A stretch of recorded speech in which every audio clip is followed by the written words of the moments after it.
just take the vote. All those in favor, say aye. Aye. Any opposed?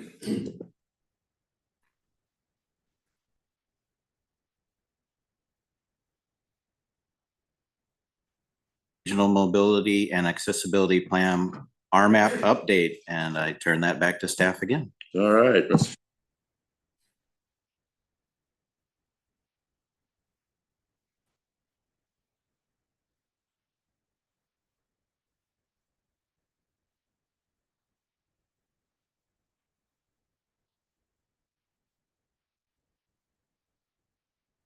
Farhad, Mr. Chair, members of the Management Committee. My name is Jeanette DeWren. I'm the Transportation Planning Director, and I'm here to talk to you guys today about the Regional Mobility and Accessibility Plan, often referred to as the RMAP.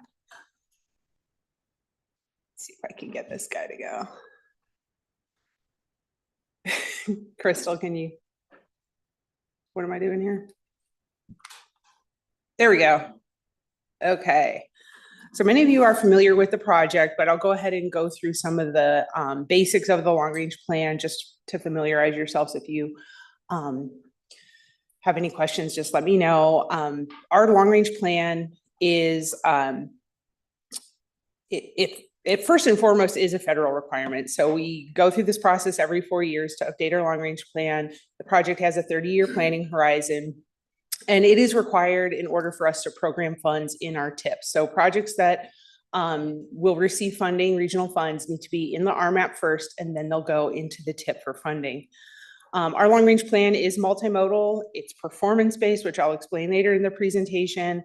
And it has a 30-year planning horizon. So it'll go into effect in 2025, and it'll plan through 2055. One of the key components of the long range plan is fiscal constraint, which I'll explain in a little bit, but part of what we have to do is we have to show that that there's a reasonable expectation of funding. So we have to do revenue projections, entire project list to that anticipated revenue. One of the things that I'll mention several times throughout this is that we do assume a continuation of the half-cent sales tax for the duration of that plan, so for the entire 30 years. Okay, so a few of our requirements. There are many requirements that are outlined in federal code, but some of the bigger ones I'll go through today. The first being fiscal constraint, as I mentioned before. So fiscal constraint, it just means that the cost of the in-plan projects may not exceed anticipated revenues over the next 30 years. So we do spend quite a bit of time looking at those revenue projections and making sure that they're reasonable and that they make sense. So what we try not to do is think about what we want to collect as revenue, but we try to tie that to something that's reasonable and that makes sense. And we also get that approved by ADOT and FHWA.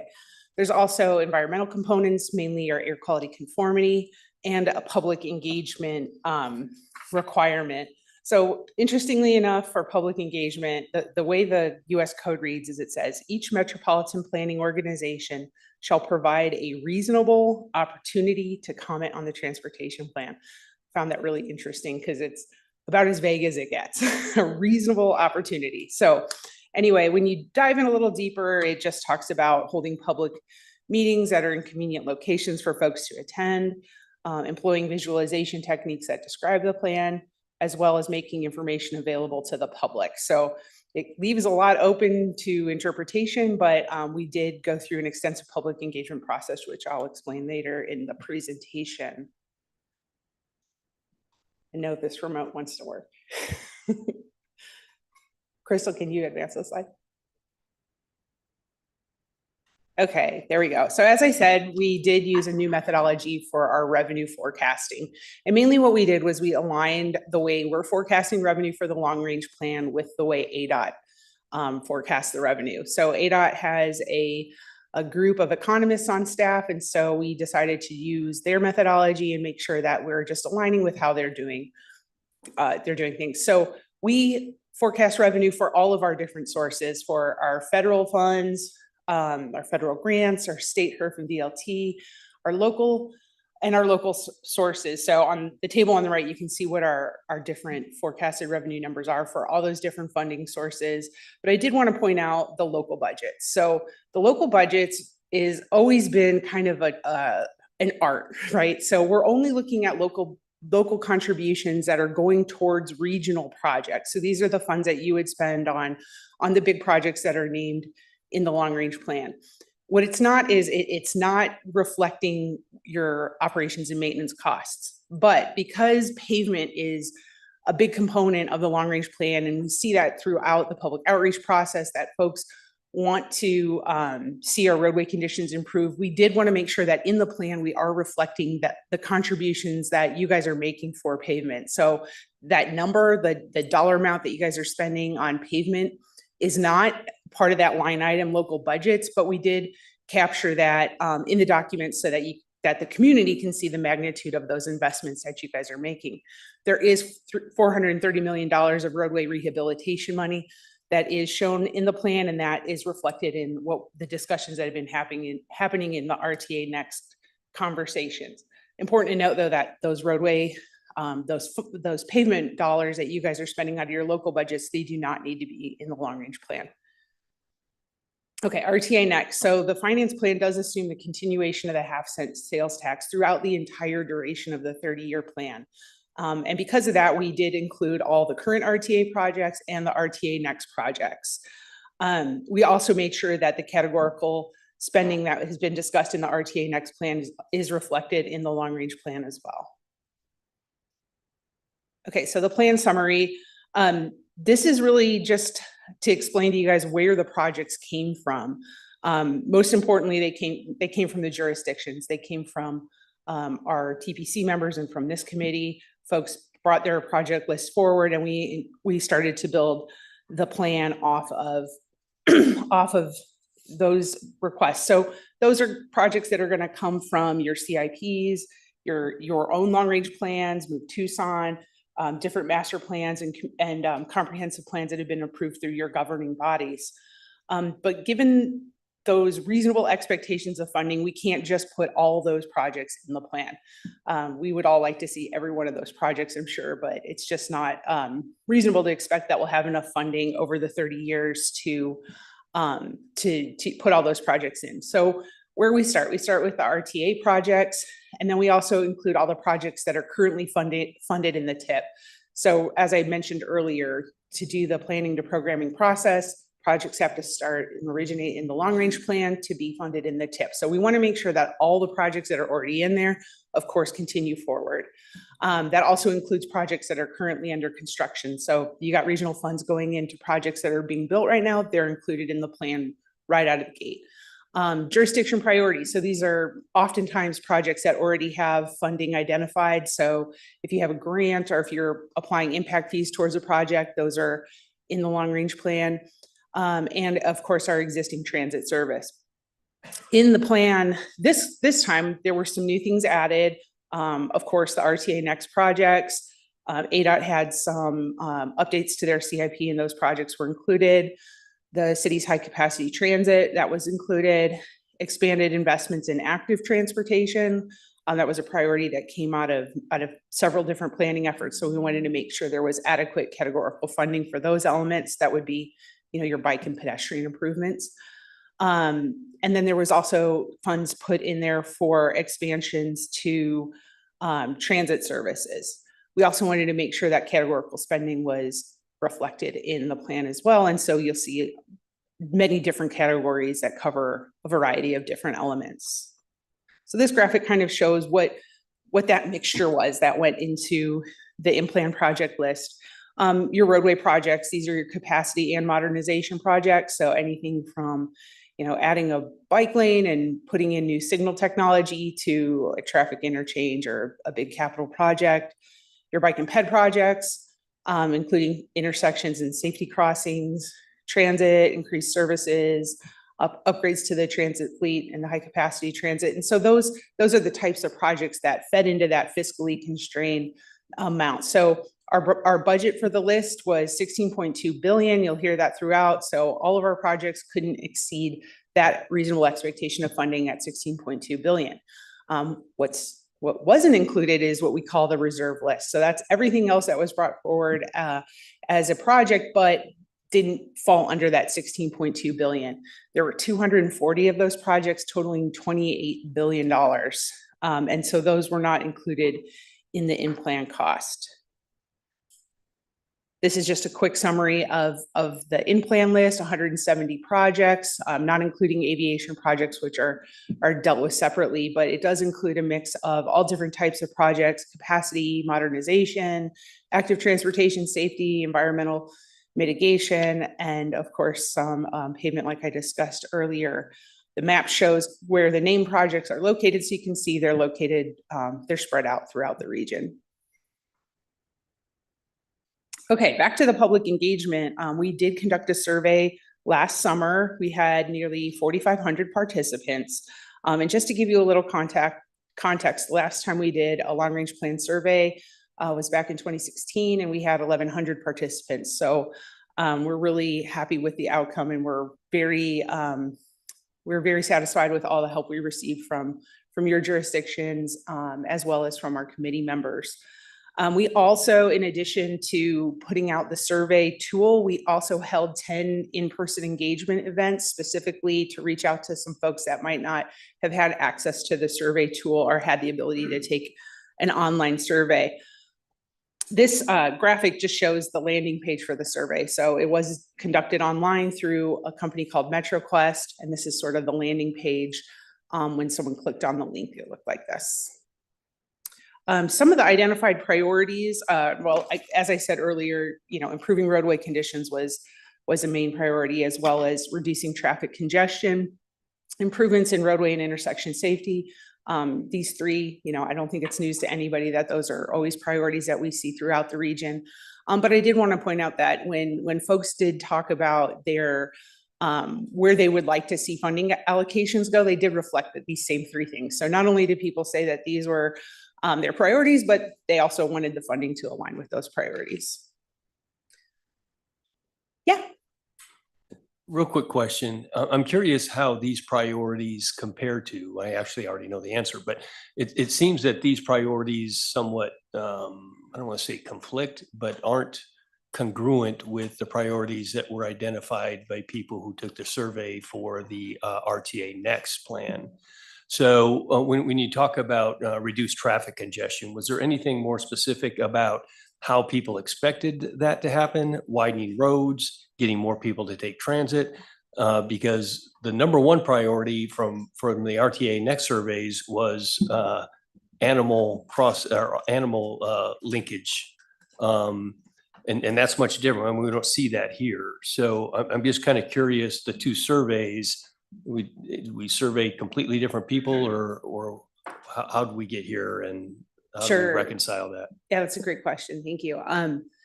The surveys were very different. Farhad can speak more to the RTA Next survey. The RMAP survey is really high level. So we're talking general categories. Whereas I think the RTA Next survey really got into specific projects. Like, how do you react to this project package? So it's very much in line with what we see usually at these kind of higher level surveys. We didn't get into specifics about, how would you reduce congestion? There were opportunities for people to select that they want to see expanded transit service and things like that, but we didn't really get into the specific how. We are doing right now a project called the Household Travel Study and Assessment that's going on right now that gets into more of the specifics of how do people actually get around and what are they actually out there doing, and that'll be folded into the next RMAP. But I don't know, Farhad, did you have anything else you'd like to say to that? No, I think you covered it really well. So that's the biggest difference, that the long range plan is establishing goals, objectives, and outcomes throughout the entire planning effort, versus RTA that is only one specific 30 items, 34 items, for example, that they had to comment on. So they were limited on what to comment on. So that's the reason there's a difference between the responses. Okay, you're welcome. Okay, moving on. This is where it gets fun. So right now, where we're at in the long range planning process is we've got our fiscal constraint, we know what our revenues are, we've put our project list together, and now we're in the modeling phases. So this is where it gets kind of technical. So if you have any questions here, let me know. But This is the piece that we're working on right now and we'll be wrapping up here in the next month. So our land use model, this is where we look, our data science team is looking at what's happening out there now in the region. Are we growing? How fast are we growing? They're looking at our population and employment projections. They're looking at our current land use as well as our future land use plans, and also looking at the development potential for undeveloped lands and known development projects, as well as redevelopment potential. So we're taking a little extra time this go around to fine tune this model. We need to take a look at the results to make sure that they make sense. And I'll look a little bit more into this on this next slide. So the TAZ versus the MAZ. So these are terms that you don't have to remember, but they're kind of fascinating, at least in my perspective. But our previous modeling efforts were based on traffic analysis zones, so TAZs, and you can kind of see them in the map, probably if you look at the one behind you, but those are the blue boxes. So we're looking at land use and traffic in those kind of bigger blue areas. Now we're doing what's called activity-based model, and it's looking at the smaller MAZs. And so those MAZs, because they're so much smaller, you're looking at just those little orange areas. It makes the modeling effort a lot more precise. So we're looking at really small areas and what's happening in those smaller areas. And because we're doing that, it's taking a little time to just fine tune what's going on. And we're really looking at those model outputs to make sure that they make sense, because they're going to look different than they have in the past. Because we're looking at this more granular level, we do anticipate our outcomes being better. So we'll have a better grasp on what's happening out in the region and how we anticipate the long range plan impacting how the long range plan will align with the growth and development of the region. So really just going to show that, you know, because we're doing our modeling in a different way this time, we're taking a little extra time to make sure that we really understand where people are going, where the region is growing, and how people are going to be getting around. That moves into our travel demand model. So we call this the activity-based model, and this slide just shows some of the differences between the way we used to model the travel demand model and the activity-based model. But the key difference there is that the activity-based model factors in what travelers are doing, and it also considers mode choice. Overall, it's really just a more sophisticated approach to understanding traveler behavior. And it does align with the PAG mega region ABM model development, which has been a long ongoing process for the past many years. But this is really the first time we're taking this activity-based model approach and applying it to the long range plan. So this is right where we're at right now. Our data science team is going through these steps, and we anticipate those outcomes to be available pretty soon, probably within the next month. And of course, those outputs will be going through the committees. One of the results of that is our performance report and taking a look at our performance measures. This is performance-based planning, and the performance reporting is one of those federal requirements that we have. And what we're doing is we're just measuring the impacts that the plan has on the transportation network as well as on air quality throughout the region. There's 15 Fast Act performance measures, and there's 38 RMAP performance measures. So those 15 Fast Act performance measures are the ones that we're required to track by the FAST Act. And then the 38 RMAP measures are ones that we just collectively decided as a region were good things to keep track of over the course of time. So this is just kind of a sampling of some of those. A lot of them are modeled outputs, so they're not ready yet. But once that report is put together, we will be presenting that through the committees and then ultimately in our plan document. But we also have a few new performance measures that we just collected baseline data on. And really that's just a product of being able to measure things differently with our activity-based model. Okay, so this is our timeline. The plan development, like you guys know, is a four-year process. So we start the minute this thing is approved, we're going to be starting on the next go around. This is just the last 14 months of the process, but you can see where we're at. The star can move it a little closer to March now. We're making some progress in those areas, but that's where we are in the process. We did move our anticipated approval date to July at the July Regional Council. That was done to accommodate two projects that came in late last year, early this year. One, to include the Moore Road TI, because the town of Marana did put in for a grant for that project, as well as to include the Phoenix Zoo access road for the town of Sahuarita. If I could ask a question at that point. So what is the Sure. process by which a project moves from the reserve list to the constrained list? Because, and I'm relatively new back to this table, been a little while, but I think we missed some steps in there. So can you talk me through that? Because it doesn't seem like we followed all of our processes there. Sure, Mr. Chair, Mr. Mugi, I think. Yeah, I'll go ahead and take a stab at it. If you don't mind, go back to the financial plan. So the financial plan diagram, so it depends, to answer your question, depends on the flavor of the funding. So what we've done, especially since the new transportation reauthorization bill passed, we've made an assumption, and it goes back to reasonable assumptions. We made an assumption of getting $300 million of additional federal grants. So any projects that are going to pursue federal funding can have capacity within that $300 million to be included in the plan. And it's required by federal law that if you're going to submit a project for federal grants, that it has to be in the long range plan. So if you recall at the last meeting, the same conversation came up. Jeanette followed up with a memo identifying that if anybody has any projects that they're going to submit for federal grants, to please let us know, because once it's adopted and if it's not in the plan, then it's a much more cumbersome process to try to add projects. During this process, as we discussed, this is the collective body that needs to bring projects to the table. So any entity is able to bring a project to the table, especially since it's grant funded, it has no impact on other funding sources. So if you recall, and we have a copy of the memo, in response to that memo, Marana came back and said, yep, we have this one project that needs to be in there. Sahuarita had previously requested a project that was also within the grant funding category.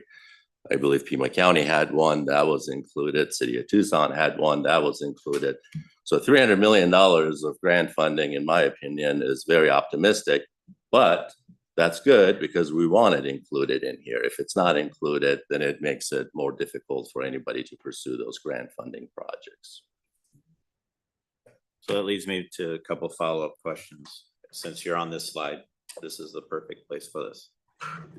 Twofold. One is, if I understand it, the financial picture includes RTA Next, which is a 20-year extension. That's correct. But the plan runs for 30 years. Mhm. So is the last 10 years assuming no RTA Next collection, or is it assuming the revenge of RTA Next for something 20 years from now? So Yeah. if you look at the dollar amount, it's assumed $4 billion, and that was based on the most recent study that we received for the 30-year time period. So that's 30 years of RTA revenue for $4 billion. So what I'm hearing is perpetual RTA is That's- assumed in the plan. That's the assumption, yes. What are the ramifications if RTA Next doesn't, has a gap in collection or is, fails? What does that do to the RMAP? So again, our map is a document that needs to be making reasonable assumptions. So the reasonable assumption is within the next 4 years, we're going to have additional RTA revenue. And if we don't, when we come back next time around, you make adjustments to that financial plan. But at this time, the assumption is that RTA revenue is going to continue. If it does not continue, then by definition, any projects that are relying solely on RTA funds are going to have to wait until RTA plan is decided or the next RMAP is updated to make those adjustments. Thank you. Anybody else have any questions at this point? Mr. Chair.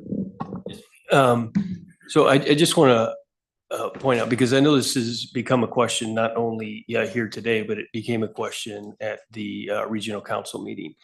And I confirmed with our folks, I even sent an email to Farhad saying, I want to make sure that we're included in this. Because as he stated, there was an email that came from Jeanette asking for anybody that had any projects that they were going to be seeking federal funding for. And we had already begun a process and an application for Moore Road.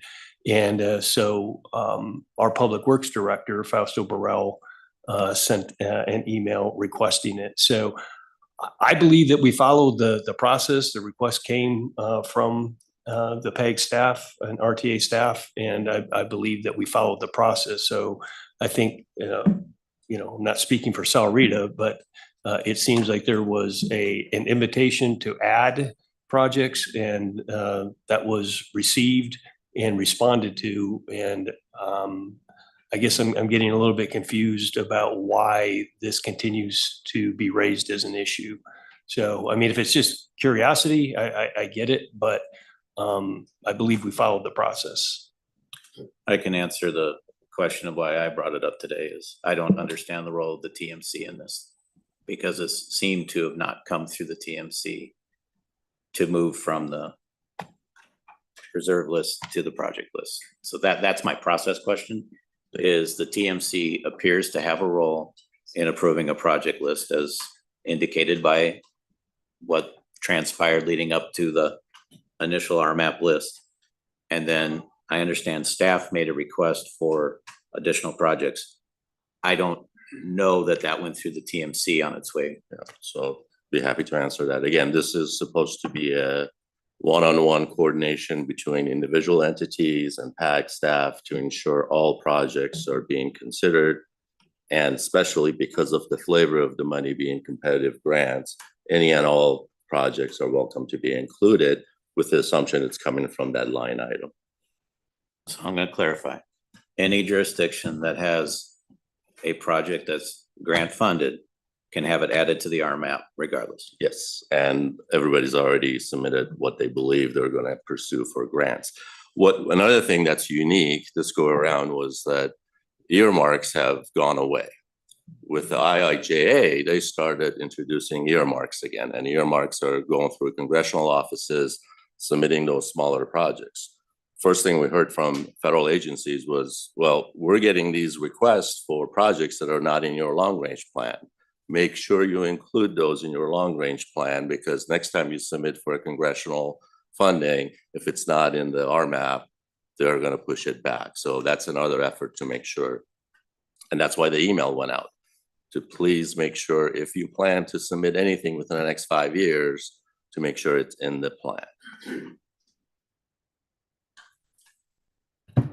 And also to clarify, I know that Terry just responded, but the town of Salarita actually also responded. We put together a memo to that effect with the process and how we responded to that, including, the information that was sent out from PAG staff and our response. So, and I believe Farhad has a copy. Yeah, I'll pass it out again. And again, it really goes back to being proactive and making sure that everybody's projects are included. So, and that was the intent. Thank you.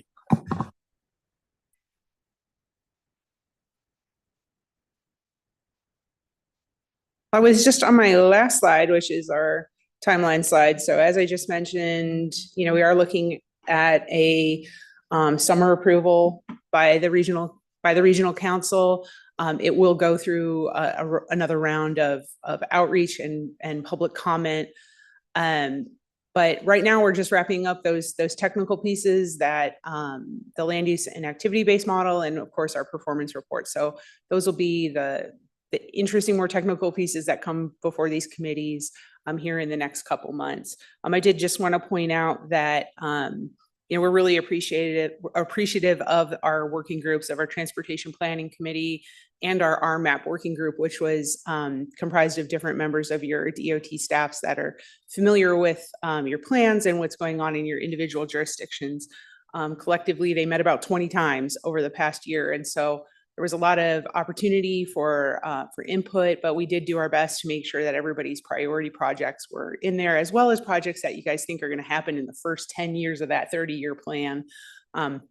We want to make sure that we're not in a situation where we have to go about and make amendments. Another thing that the committees did too is we really examined those categorical spending, those categorical funding line items, if you will, because we want to make sure that the full gambit of any type of project that you want to do is covered in there. But as we also wanted to make sure it's really clear. It's really clear that those things are included, what's included, and how much we anticipate spending in those different areas. Once that model run is done and we do the performance report, we'll be back in front of the committees. But if you have any additional questions now, I'd be happy to take those. Jeanette, we spoke last week on the Valencia Road tip amendment, and I wonder if you can just give an update on that, the conversations between PAG staff, Pima County, and Federal Highway Administration. Lapse of air quality conformity has caused some confusion in terms of what the status of that tip amendment is, and we're the recipient of an award of federal raise grant, and that has muddied things a little bit. Can you provide a brief update? Yeah, sure, Mr. Chair. I'll let Farhad take that one. I try not to speak to the tip. Yeah, so that's more on the tip side of the equation. So again, unfortunately, as you know, there was some confusion at federal agencies level within the last 6 weeks or so. They have not been able to make some determinations. And as part of that conversation, we believe there's still some unknown questions on federal grants and which federal grants are potentially going to get funding and which ones aren't. Our hope is, and our assumption is, that anything that was already awarded is not going to be impacted at all. And if that's still the case, and they still have 90 days to review and comment on any grants that were awarded. So our assumption still is there is no impact to any grants that have been awarded previously. So from that perspective, we feel a little bit more comfortable that that's not going to cause any concerns. And then on the other side, when we submitted a tip request or tip amendment, the application, the request to submit the amendment was on the January 16th. We sent it in the same day. And unfortunately, ADOT had shut down their system for various reasons to update their system. ADOT typically processes the amendments and then they submit it to FHWA. So ADOT came back and they said, "Whoops, sorry, we didn't process it in time." And jointly between ADOT and us, we went back to FHWA. We said, "Hey, because of this technical issue, we really are requesting for you to reconsider your decision and approve the amendment." So best case scenario, they'll respond and say, "Yep, that's fine, the amendment is approved." Worst case scenario, as I indicated before, you can continue with design that's already in the tip. It's only the construction that would have to wait until FHWA approves the tip amendment. And we can talk more about your timeline, but design funding was already in the tip, so it should not impact anything from our perspective. Once the conformity is completed, then FHWA would probably feel more comfortable saying, "Okay, construction can proceed as well." Thank you. And if there's anything that Pima County can do to assist with the discussions or the process, bringing it to a conclusion, a successful conclusion, please let us know I that. appreciate that. No, thank you. We're doing that. And I appreciate ADOT's effort.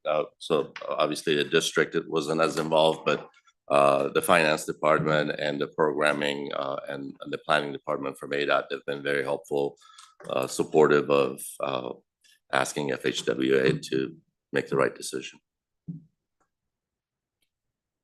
Anything else on this item?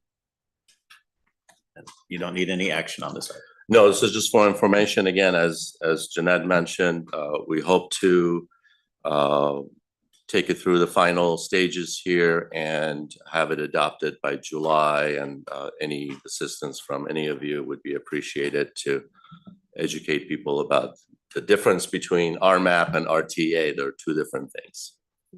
Actually, RTA is a subset of RMAP, I should say that, but they are two different things. Thank you, Mr. Chair. Thank you.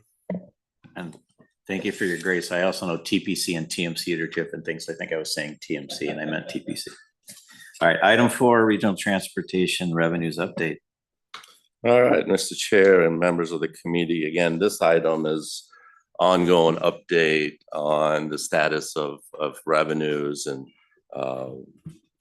we obviously track various revenue sources and we want to make sure you have an opportunity to see how they're trending, how they're performing, and James will give you the update and you have the materials also in your packet. Thank you, Mr. Mogimi. Mr. Chair, members of Management Committee. If you turn to Table 1 of the Regional Transportation's Revenues Report, through December, PAG has collected about $16 million in regional HERF, while the STBG apportionments for this fiscal year are projected to add about $21 million.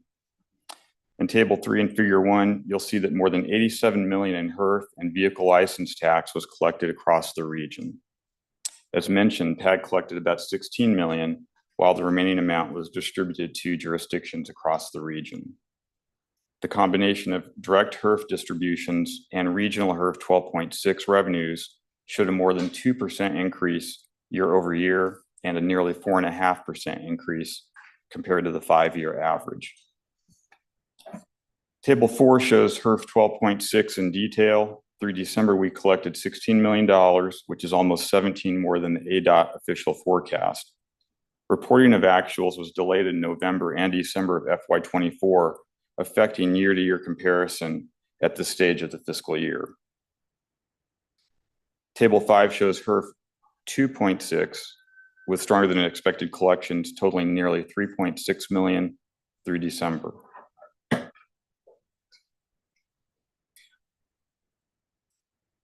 And with Table 6 through December, PAG had over $111 million in ADOT's HERF 12.6 account. In Table 7, we look at city and town HERF distributions year to date. Table 8 shows the HERF 12.6 and 2.6 we've already seen. Additionally, we have Pima County HERF and Pima County vehicle license tax, the portion set aside for transportation use only. And Table 9 has the previous 5 years and lets you see how much HERF your city or town received.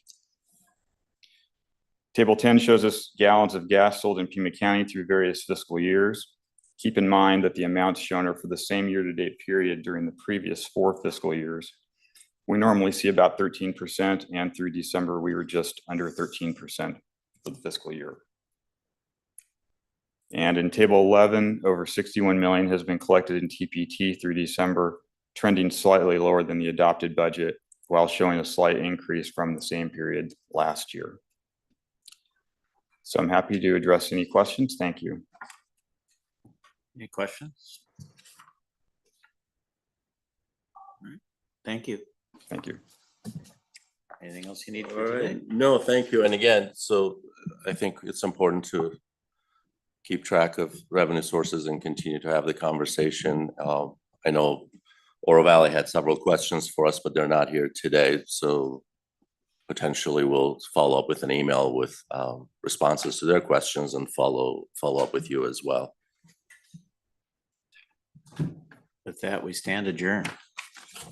Thank you. Appreciate it.